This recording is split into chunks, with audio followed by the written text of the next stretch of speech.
On Rich Man, Poor Man, Book 2. You're falling apart, Senator. Next thing you know, you'll be having an affair with 2 women. Ignoring it isn't going to change anything. You make a joke out of it? You stole confidential information in a Senate investigation. You could go to jail for something like that. Yeah, I made a mistake. Right. But I'm not gonna compound it by crawling into bed with you. Your new record company, my $200,000 a year job, your big plans for Annie, just shove them! Estep doesn't care about you or your career. He's after me. He wants to tie me into knots, and he's using you to do it. I know you two have a problem.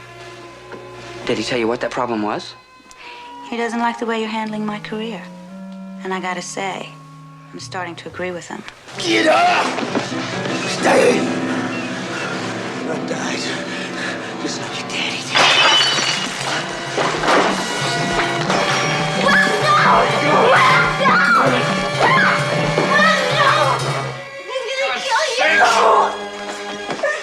Well, it's a sure bet John Franklin's going to be a witness. Yeah, but there's got to be more to this whole thing than John Franklin. If it were, it would just be his word against mine. Estep wouldn't have pushed for these hearings unless he was 99% sure he was going to get the verdict he wanted. Diane?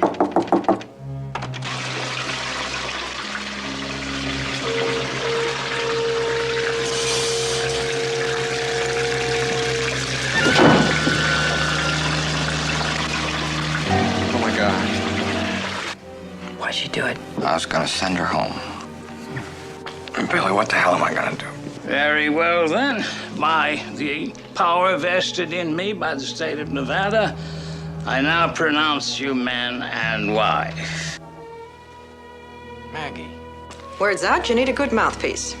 But I warn you, I don't work cheap.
Okay, Rudy, let's go over the list of names again. Oh, Maggie, forget that list. You should be concentrating on Franklin, how to break him down, how Estep got to him. Rob Barnes. I don't know him. Bellman at the Creighton Hotel, Philadelphia. Maggie, you're not listening to me. J.C. Hayworth, waitress at the Hotel Coffee Shop. I have never been to the Hotel Creighton. I've never heard of those people, so how can they implicate me? You're about to find out. They're testifying before the committee. Maggie, forget them.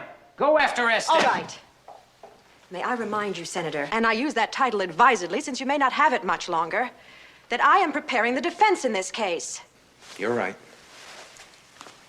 Now, they have Franklin and a list of names of people you've never even heard of. We've got nothing. What about my testimony? Or doesn't that count these days? I know you're innocent, but telling McDonald's committee, Senators, my client is not guilty, please believe me, doesn't make it. We need a defense. How am I going to defend myself against witnesses I've never even heard of? Then get Paxton. He was there with your meetings with Franklin. He can corroborate. What are you suggesting? Brass knuckles? He won't leave the hospital room. Yes, absolutely. Brass knuckles if we have to. Rudy, this is not a hearing. This is an attempted political assassination. Obviously, Paxton won't help you unless you make him. How? Half the Senate's ready to lynch me now because I told the press about Dylan being on Estep's payroll.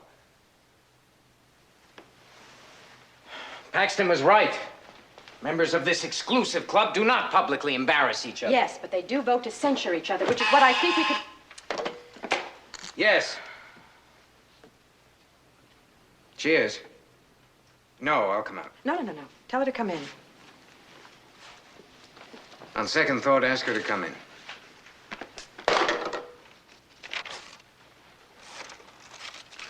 Don't worry, I never commit assault on mornings I'm due in court. That's for luck. I'm sorry. I didn't mean to interrupt. Oh, please. You're just in time. I think Rudy was beginning to feel like a victim of the battered client syndrome. You're not interrupting. We were just about to wrap up. No, I'll just wish you success and get out of here. I'm glad you're defending Rudy. Thank you. Rudy, I'll meet you in the hearing room. Nope, I'm gonna get out of here right now. Ken Katana got me a pass. I'll be in the visitor section.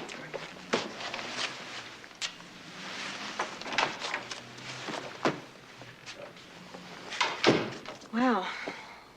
Tell you, if I had her talent for disarming a hostile witness, I'd be sitting on the Supreme Court. Okay. I'm glad you're with me, counselor. We just might win. Well, we'd better win. If you go to jail, I don't get paid.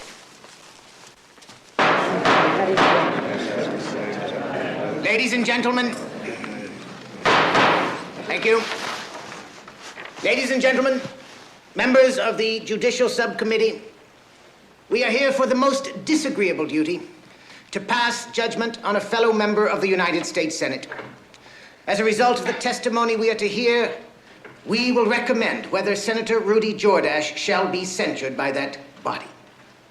But however distasteful this task is to us, let us remember, democracy can remain strong, and the integrity of the United States Senate can continue untarnished only if we demand of ourselves what we require of others: conduct above reproach.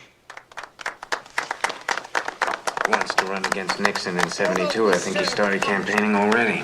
Our procedures are more relaxed. Counsel for the committee, Mr. Jacobson, will present his case. Counsel for Senator Jordache will cross-examine. At the end of the evidence against him, Senator Jordache will be allowed to call witnesses on his own behalf. Are you ready, counsel? Yes, sir. Yes. Good. Would you care to make an opening statement, Mr. Jacobson? Mr. Chairman, I'm sure I'm unable to improve on the eloquence of the chair. We're prepared to start our case. Counselor? I would only like to say that, like the chair, Senator Jordache is passionately concerned with honor and integrity. In this case, his own. He welcomes this opportunity to clear what this committee knows has been a reputation above reproach.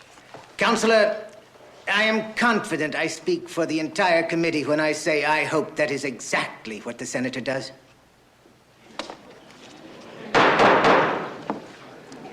Mr. Jacobson? Yes, sir. Your first witness, please. The committee calls John Franklin, Executive Vice President of Tricor International.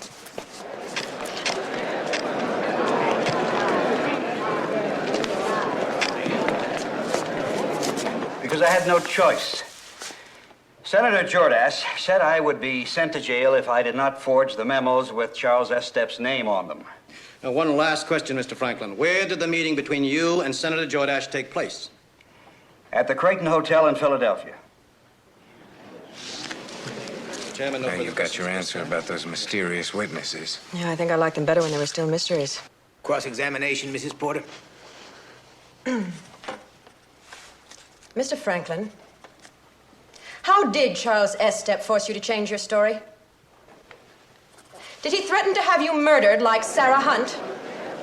Or did he offer you money for the genuine memos with his name on them? Money in a Swiss bank account set up like those for lawyers in the Justice Department. Objection, Mr. Chairman. The counsel is badgering the I most witness. certainly am, and I will continue to do so until Mr. Franklin starts telling this committee the truth. What he has spun out here is total fabrication. Mrs. Porter, those remarks are out of order. Now you confine yourself to the issue at hand. Then I have no further questions for this witness.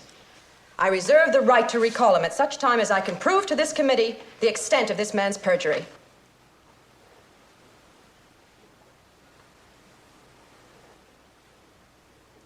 Witness is excused, but will hold himself available for further testimony if necessary. Call your next witness. I call Robert Barnes. We may not win, but that was one hell of a show. Well, it's not admissible evidence, but at least they'll know how we feel.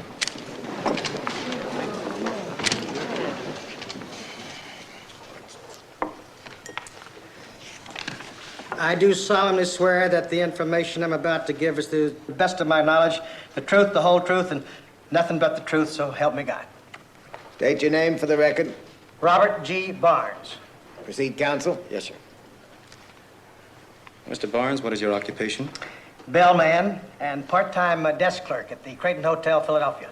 And that could also mean assistant manager. Well, were you so employed October 12th of last year? Oh, sure. I've been there over 4 years. Now, directing your attention to Senator Jordache, have you ever seen him before? Sure, many times. Excuse me, Mr. Barnes, have you ever seen him in person before? Oh, only once. As you said, October the 12th last year. And upon what occasion? He checked into the Creighton, but he didn't sign his real name. He signed the name of William Chandler. You recognize that registration card? Yes, this is the registration card. Mr. Barnes, if he didn't sign his right name, when did you recognize that it was Senator Jordache? That very night, on the TV news, he was giving an interview about a committee hearing. I got a little excited about it because he'd been in my hotel that afternoon. Thank you, thank you. Mr. Chairman, there's no further questions. No questions. Reserve the right to recall the witness. Witness is excused, subject to recall. Call your next witness. Why are you letting him I go? call Miss J.C. Hayward. Not without research. He's good and he's very well rehearsed. So I took the sandwiches on up. Only they didn't hear me when I was knocking on the door because they was yelling so loud. Well, finally, this man opens the door. Can you describe him? Only he was wearing some kind of cheap suit. What happened then? Well, I figured this guy was no kind of a tipper. So I tried to get inside the door. You know, like I was pretending to see if everything was okay. I'm a pretty good actress when it comes to tips. Did you see anything? Well, did I ever? The yelling was still going on. Oh, and what was the argument about? It was about some kind of memos. Now, I don't know more, because just as this guy is getting the hint, just as he is reaching into his pocket, one of the other two guys spots me, and he goes, "What's she doing here?" Did you recognize that man? Sure. I seen him. Senator Jordache. Now, Mr. Campbell, by whom are you employed? By the United States government, specifically the Internal Revenue Service, Special Investigations. Are you acquainted with Senator Jordache? I've worked with the senator in a professional capacity on several occasions. Did you meet with the senator in regards to the matter of Charles S. I think he testified before one of my Yes, I did. subcommittees, but I can't be sure. Good. Would you tell the committee about that meeting, please? We met in the hallway of the Senate. He came out of the chamber to see me. He said he wanted evidence to prove that S-Step was breaking the law. Now, did you find any such evidence? I did not. And what was the senator's reaction? He was very insistent. He kept saying that the evidence was there, and he told me to keep looking. Did you subsequently find any evidence of illegal activity? I did. One of Mr. S-Step's officers, John Franklin, was embezzling corporate funds, several hundreds of thousands of dollars, and putting the money into Swiss accounts under phony names. I reported this to the senator. And what was the senator's reaction? Hold your hat. Here we go. He was very disappointed. He thanked me for my help and told me he would put in a good word for me in the department. Yes. And was this the end of the matter? It was not. A week later, Senator Jordache instructed me to meet with him again. At that time, he ordered me to set up a meeting between himself and John Franklin. Yes. Now, where did this meeting take place? The Creighton Hotel, Philadelphia, Pennsylvania. That's a damn lie.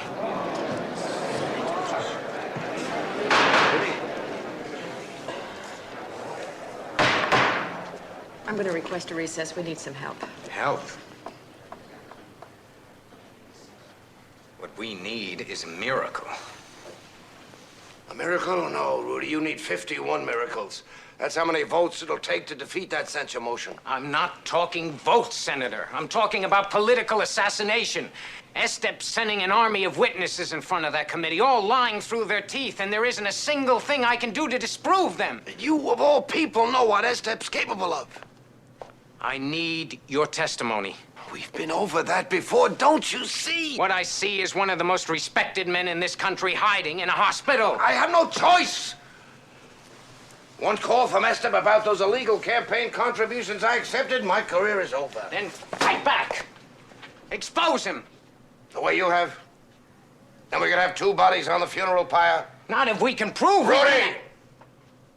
Forget it.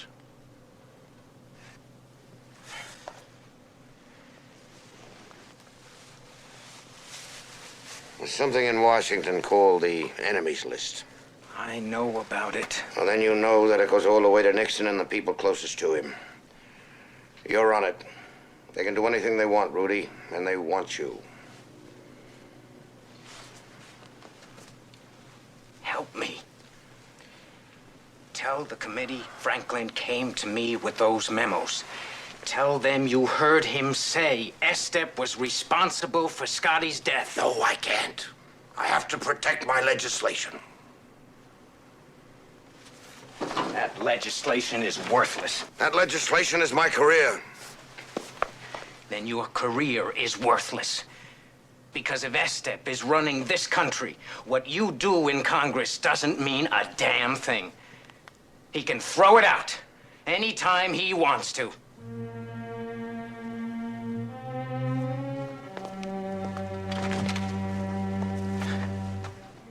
Think about that as you cower in your hospital bed, Senator.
Don't go.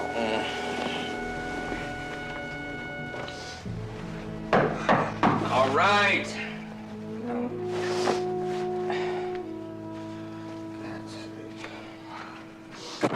What is it?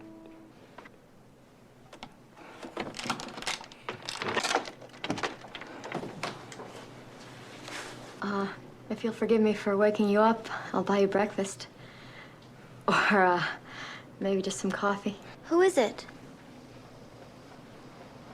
Who is it? It's Ramona.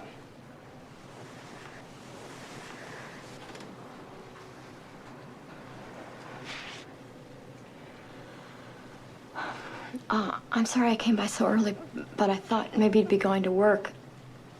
What I mean is I'll come back later, okay? No, I'd stay. Wes, have you told her about us?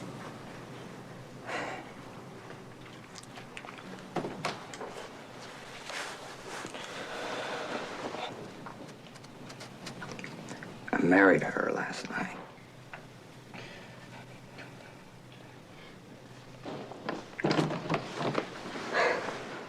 I'm sorry we're so unorganized. You know, the morning after the wedding. Don't leave. I can make some coffee. It'll only take a minute, okay?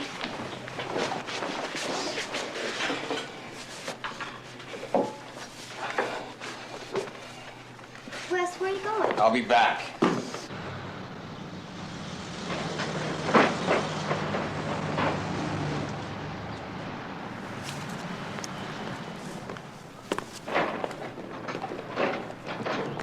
Doesn't this place ever close? Everything goes all night. Including the wedding chapels. Why couldn't you have been hiding someplace civilized like Indiana, Kansas? Can't get married there till at least 9 in the morning. It wasn't exactly planned, Ramona. If I'd only gotten here 12 hours earlier. I mean, I never could get anywhere on time, but this is ridiculous. She tried to kill herself. If I leave her, she would for sure. I can't do that. You don't marry someone because you feel sorry for her. You take her to a doctor, you buy her a cup of coffee, but you don't marry her. I did. Anyway, it's too late. No, it's not. Please. Wes, I care about you. I won't let it end this way. Neither will you if you care about us. It's not Diane. It's not the marriage. Then what is it? Me? Billy and me? I thought you could forgive me for that. I mean, it's not too much to I'm over ask. that. I went crazy for a while, but it's okay now. How can That's why I'm in Las Vegas. I got something to do here. What? What could be that important? Maybe I'll tell you when it's all over. Do you love her? All right, forget about her for a minute. If I had come yesterday or last week, tell me what you'd have said when you opened the door. I don't know. Look, I flew clear across the country not knowing how you felt, whether you'd ever speak to me again. I wanted to find out where we stood, because...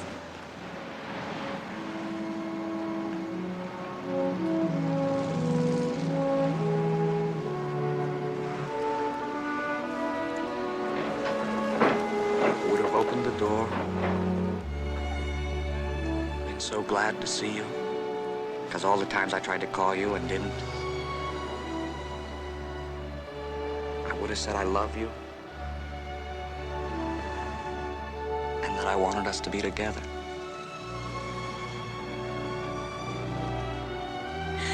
You sure we're just kids? Feels like we made enough mistakes to be at least 100 years old.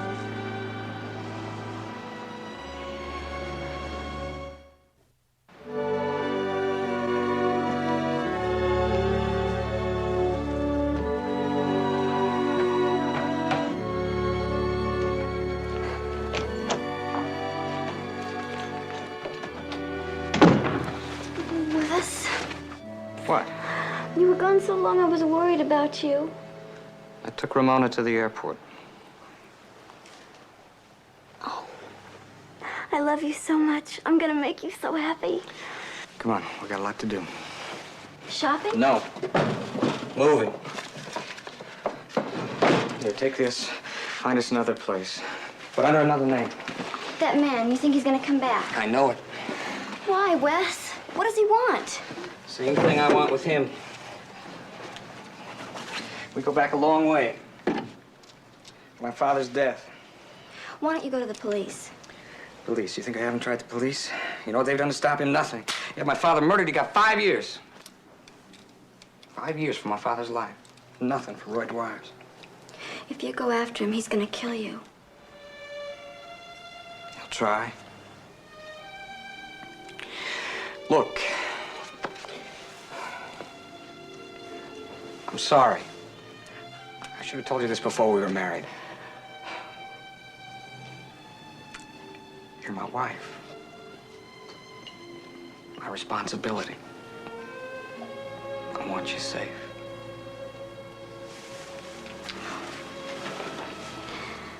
Nothing could make me feel safer than to be with you.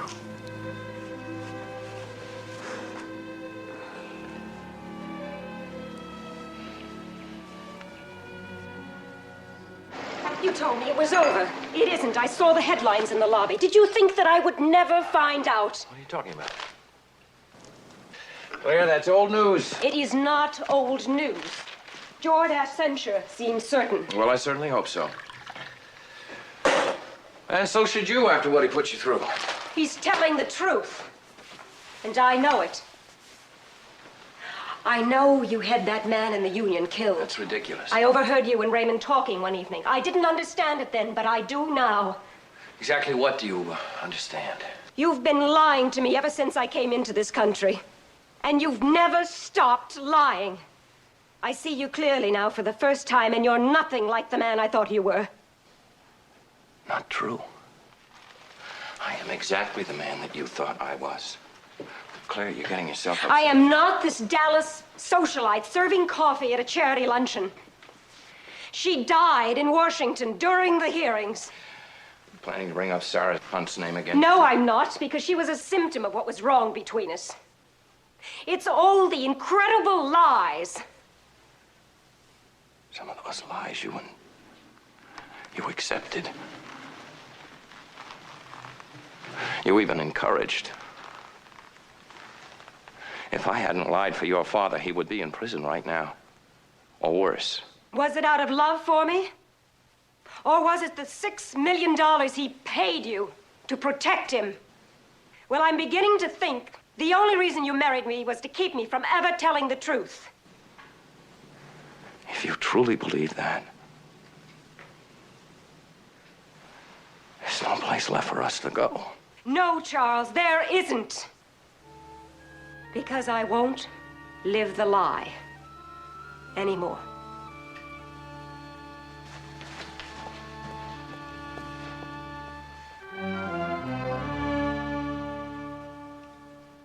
You made me so very happy.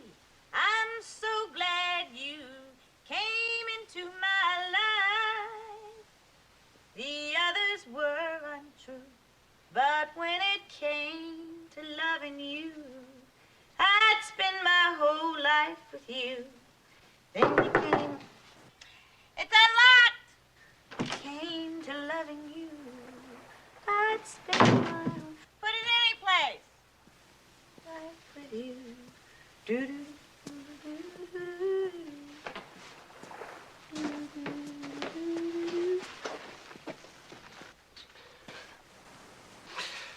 When you said put it any place, what'd you have in mind? You were supposed to be room service. I ran out of supplies. You wouldn't want a singer with a Las Vegas throat, would you? Oh, absolutely not. I mean, that's one of the reasons that I came by. See if there was anything you needed. Just a little problem, and it happens every time I think about singing in your showroom. These things in my stomach, I would say they were butterflies, but they weigh about 5 pounds apiece.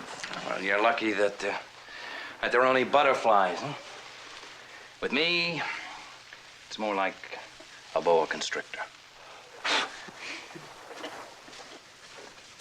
That's the other reason that I came by. Oh? I feel like somebody's been beating on me. And what I need is a drink with a friendly face. You have a hotel full of friendly faces. No, I have a hotel full of employees. Well, people who are afraid of me. I'm afraid of you.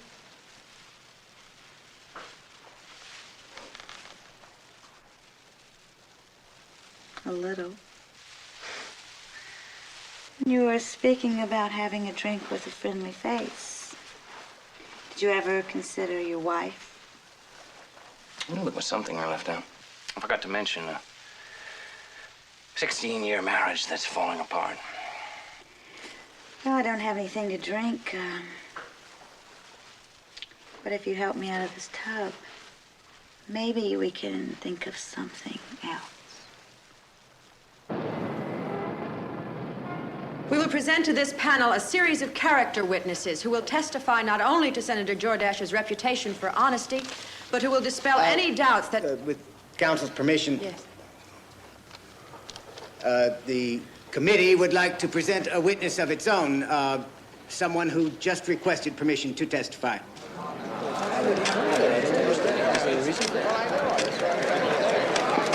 Ladies and gentlemen, please, ladies and gentlemen. Mr. Chairman, members of the committee, I hope you'll forgive this interruption, but those of us who are approaching the condition these gentlemen of the press like to call senior statesmen sometimes forget to stand on ceremony. The senator knows he is always welcome before this panel. Please, be seated.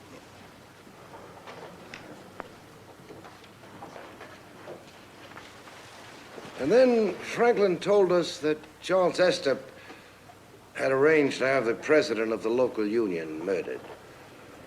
I've seen bought and paid for witnesses, gentlemen. Franklin wasn't one of them. I believed him. And about those memos, Senator? Oh, yes. He volunteered them. He said they were his insurance policy. They looked authentic to me. Are you familiar with Charles Estep's signature? No. The only time I've ever seen it, or what purported to be it, was on those memos. So you have no way of telling whether those memos are genuine or not? I do not. I do know, however, when a man is frightened, gentlemen, and John Franklin was frightened for his life. Thank you, Senator. Mr. Chairman, no further questions. Counsel, do you have any questions for this witness? Yes, Mr. Chairman, I do. Thank you. Senator Paxton, I'd like to review the events leading up to your appearance here today, directing your attention to the vote taken in your subcommittee that resulted in this investigation of Senator Jordache. Were you not involved in the actual strategy of planning the senator's defense? Yes, I was. It was my subcommittee. Senator Jordache was new to the Senate. I felt obliged to help. And yet, when the vote was taken, you refused to vote for Senator Jordache, I abstained. even though your vote would have defeated the motion to have the senator investigated. A plurality of the subcommittee wanted the investigation. I saw it as an opportunity for the senator to clear his name. But when this investigation began, you had yourself admitted to Walter Reed Hospital, did you not? Doctor's instructions. Even a United States senator doesn't have a point of privilege there. Why were you admitted, Senator? You certainly appear to be in the picture of health. Tests? What kind of test, Senator? Routine tests, nothing serious. On the really. contrary, it was not so routine, was it, Senator? It was an act of courage for you to come here today. I felt an obligation to the committee. Senator, would you please tell this committee exactly why you checked yourself into Walter Reed? Senator, would you like me to repeat the question? What Mr. prompted you Chairman, to may I check your... confer with my counsel? Certainly. What are you doing? I'm just going to deny everything, and we don't have any witnesses that Estep threatened him. I don't need any evidence. All I need to do is link his name to Estep and stand back. The committee will do the rest. You'll ruin him. I told you, brass knuckles if necessary. Withdraw the question. Rudy. I mean it. Withdraw the question. Mr. Chairman, I withdraw the question. I have nothing further for this witness. Thank you.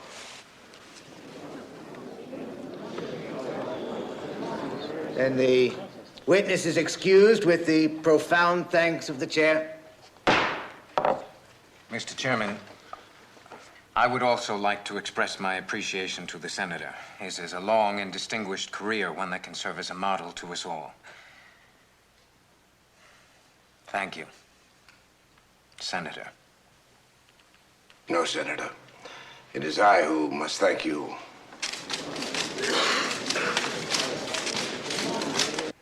We had a deal. I'm supposed to defend you. Why did you stop me? The key word there is defend. I did not say you could mutilate Paxton in the process. Rudy, he is our one chance. You could have exposed Estep. That's what you've been after all the time. The committee believed him. You got enough out of him. I got nothing. Nothing. All he did was confirm the fact that you two met with Franklin, and Franklin has already admitted that. Then what do you suggest? Paxton's testified. Let me recall him. No. Rudy, you are going to lose. If I turn into another Estep in the process of beating him, I'd rather lose. And why bother even putting up a defense? I'm your lawyer. I'm not convinced that you weren't at the Creighton Hotel buying a witness. And now, Senator Jordache, we'd like to examine... excuse me. We'd like to examine your early dealings with Charles Estep.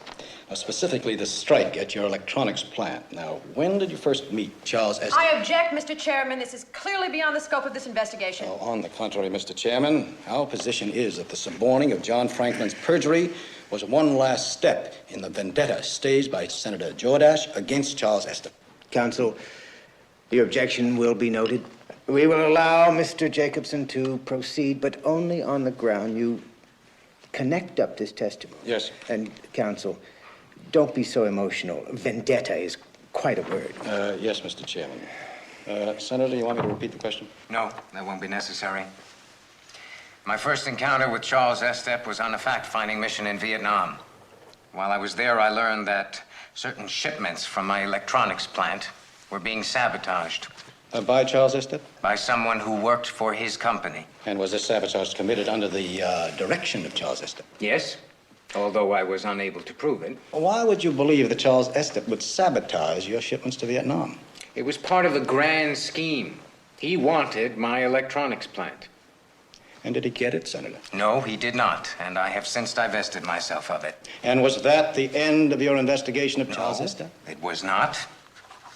After the incident in Vietnam, I instigated an SEC investigation into his company, Tricor International. And what did that investigation reveal? The fact that Charles Estep was terrified. Terrified? Terrified of what? His past, the manner in which Tricor was founded, The investigation had barely begun when he arranged a meeting with me. He asked me to stop my investigation. When I refused, he tried to bribe me. Mr. Estep informed me that he and the people like him are the true power structure of this country. They make the decisions. And then he made me an incredible offer.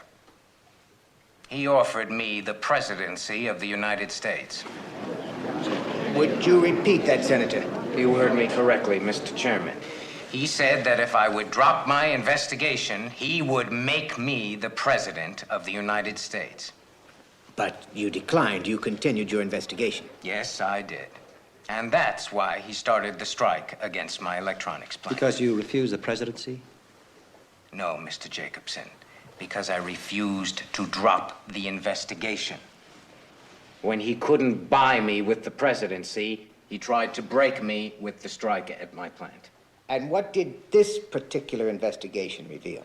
Nothing concrete, but it did open the He door to... offered you the presidency because he was terrified of an investigation that revealed nothing concrete. If I may continue, Mr. Jacobson, it led me to his former confidential secretary, a Miss Sarah Hunt. Miss Sarah Hunt, the same Sarah Hunt who spent the last months of her life in a mental institution? Because Estep had her committed.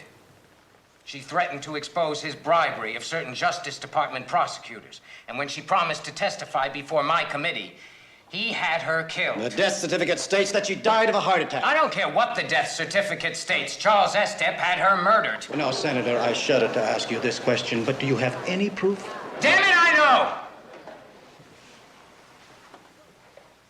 And Sarah Hunt knew about the bribery and the payoffs, about the internal structure of Tricor, about a man named Albert Dietrich who funded Tricor, and because she knew, that's why she was killed. Control yourself, Senator. I am trying to explain why a woman was killed. Well, you're telling us a lot of things, Senator, and in all of it, you don't have one piece of evidence. The pieces are all there. They are all there, and Albert Dietrich give is up. the key. I can't make head nor tail of the insane ramblings of the Senator here. There are The only things that are... insane thing of these hearings. Mr. Chairman, Now, Charles Estep is out there murdering people. Mr. Chairman, he I is request buying his a way recess. through this government. And you're making it look like I'm... So ordered. This hearing will reconvene Monday morning at 10 o'clock. And counsel, do not bring your client back into this chamber until he is able to control himself.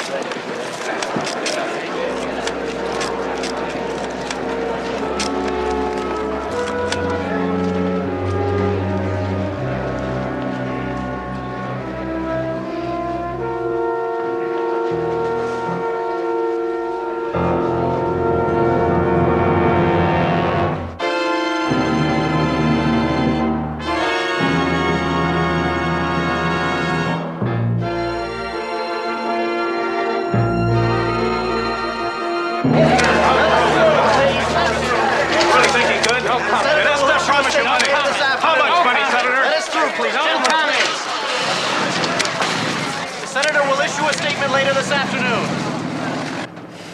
It's not all that bad. It isn't? You know my weakness for men on white horses? I thought you were wonderful. I really did it this time. I am in awe. I'm a lunatic, and Jacobson's the new Clarence Darrow. I can't get over Maggie. The way she fought for you. I mean it. I know you do. Legal question. Mm-hmm. Is kissing a senator in downtown traffic a moving violation? Misdemeanor, 6 months to a year in jail. It's worth it.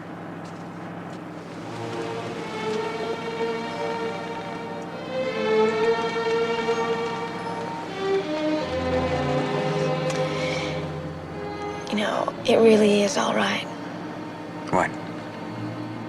For you to have two women in your life at once.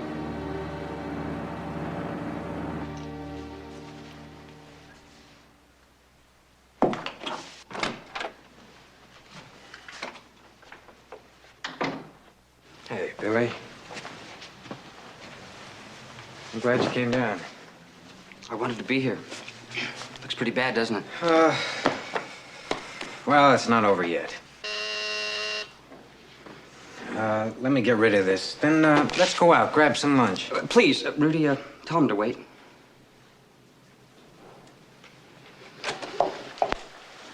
Hold the calls, please.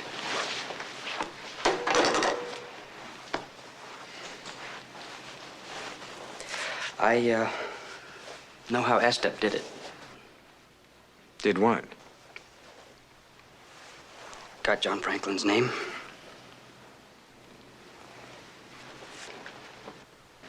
How? I gave it to him. You did what? That night you were working in Whitby,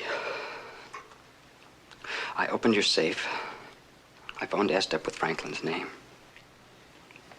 I didn't want to. He forced me. Don't just stare at me. Say something. You've always been so damn good to me.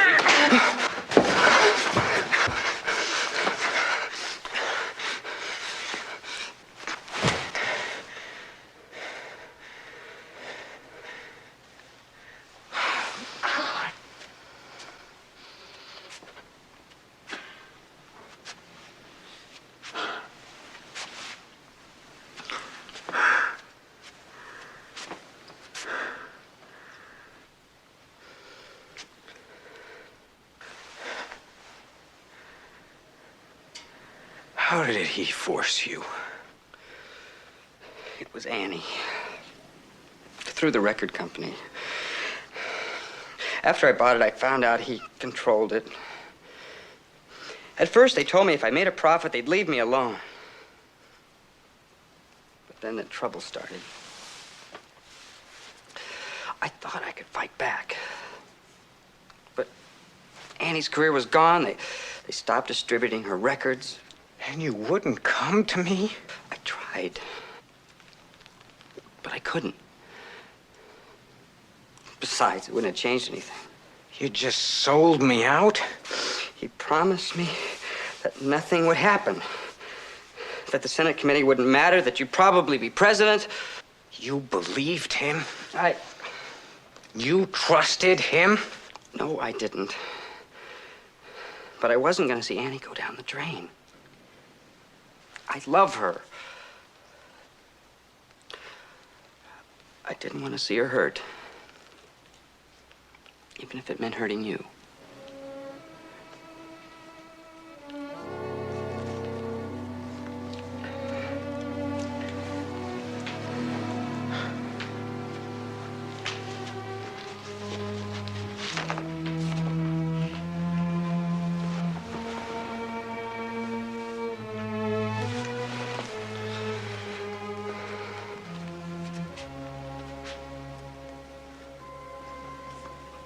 I want to testify.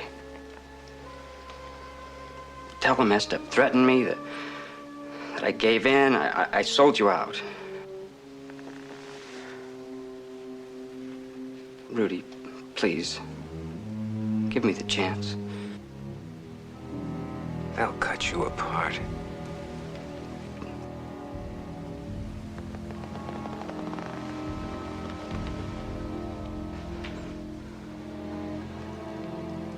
It might not work anyway. I could still lose. And then you'd lose Greenway. And maybe Annie. That's not important now.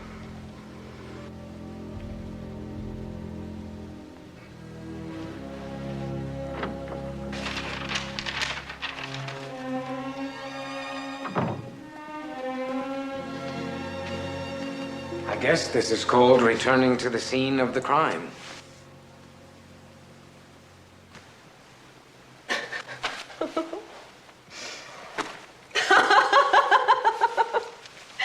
Oh, I thought you were going to slug it out with the whole panel. If you were a few years younger, I could get you a shot at the middleweight title. Oh. You know, when I was in college, I used to dream about a case like this. Great issues, drama. Now I've got it, and I'm being defeated by lies and phony witnesses. I guess truth and justice just isn't enough. Maybe it is. I brought you a witness. Billy? Estep coerced him into giving him John Franklin's name as my witness. The why isn't important now. What is Billy's testimony. All right. All right, Billy. Was there anyone there with you when Estep asked you for your help? Just the two of us. And who was there when you gave him Franklin's name? Nobody. I phoned him. From where? From your apartment? From your office? A payphone in Whitby. What's the matter? Don't you believe me? Did you tell anybody about this before you gave Estep the information? Of course not. What do you think I am, crazy? Billy, you care very deeply for your stepfather, don't you? Yes. How did you buy Greenway Records? Where did you get the money? You know. Tell me. Rudy lent me the money. And how much did he lend you? 50,000. Hey, what is this? And you'd like to repay your stepfather's generosity by telling these lies about Estep. Isn't that true, Billy? No, that's But not you it. do want to save your stepfather, don't you? Oh, of course I Don't do. you? Maggie, that's enough.